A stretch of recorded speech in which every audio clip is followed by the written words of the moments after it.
In today's video, I'm going to teach you how to run company meetings in Asana just the way we do it at Self-Publishing School. Asana is a fantastic tool not only for managing projects but also for organizing and conducting effective meetings. Whether you're new to Asana or looking to streamline your current approach, this guide will walk you through each step of the process to ensure your meetings are structured, engaging, and productive. First, let's begin by creating a dedicated meeting project in Asana. By setting up a project specifically for company meetings, you create a centralized hub where all meeting-related activities and materials can be organized. I recommend using the list view for this project. It's structured and provides a clear overview of everything, making it easy for everyone involved to find what they need quickly. Once your project is set up, the next step is to build sections for your agenda. Think of these sections as the backbone of your meeting. You'll want to include various sections that cover all the critical aspects of your discussion.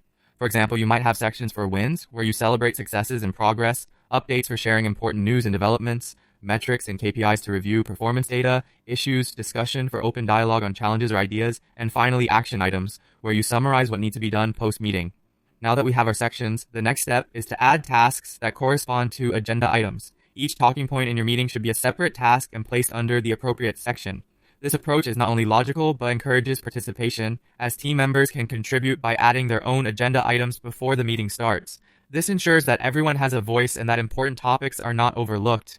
As we transition into the meeting itself, you'll want to make sure that you fully utilize the organized agenda. Go through each section methodically, ensuring that every point is addressed. One of the great features of Asana is the ability to assign action items to team members on the fly, complete with due dates.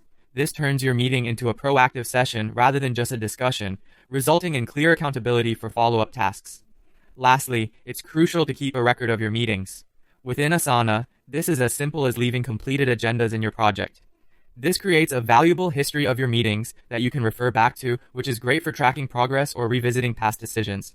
To maintain consistency each week, it's helpful to create a new section or duplicate an existing template for your meetings. This practice keeps everything orderly and saves you time in the future. By following these steps, you'll be able to run your company meetings smoothly and efficiently using Asana. You'll find that it not only helps you keep everything on track, but also facilitates better communication and collaboration within your team.